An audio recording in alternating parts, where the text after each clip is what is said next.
Bassy and fresh. Looks cute. Try natin to. Di ba mahal to? Nakita ko to sa internet. Comment down if alam niyo yung tawag dito. Very cute. Pero hindi ko alam kung anong pangalan nito eh. Alam niyo ba to guys? Dalawa yung tatry natin sa dalawang videos. Kasi baka mahaba yung gagawin ko. So yung una is yung shape ice nila. Ito talaga yung pinunta ko talaga. Pero itatry din natin yung sa second video, yung hot pot nila. You want that?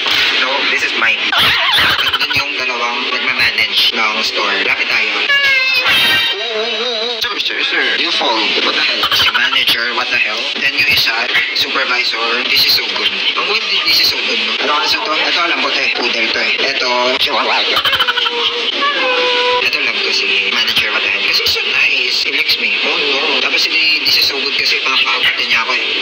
Pag pumunta kayo dito, sila ang bubungad sa inyo. Pet friendly sila dito eh. So you can bring your own pets. Since 5 sila, bestseller ito kasi nila is itong pearl milk tea ice shade. Same lang naman sila, 140 each. Tapos ito, kukuha ng mango ice shade. Ito pala yung gatas na ginagamit nila. Wow!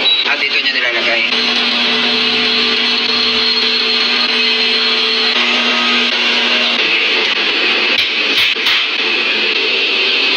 Tignan niyo, ang cute ng ano nila, ng pala. Wala kang hip mo ako. Pero which stop. Kaya ba guys, natry nyo na yung ganito.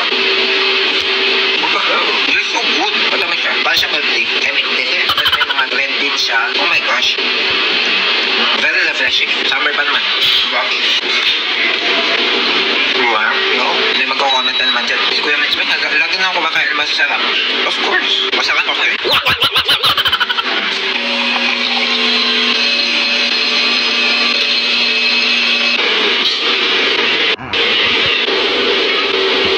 Mango naman. What the hell? Madami na din siya oh. Still 140. Ang dami na din oh. And maganda siya. Pero didn't like me. May mango syrup, may mango chip ice, tas may real mangoes.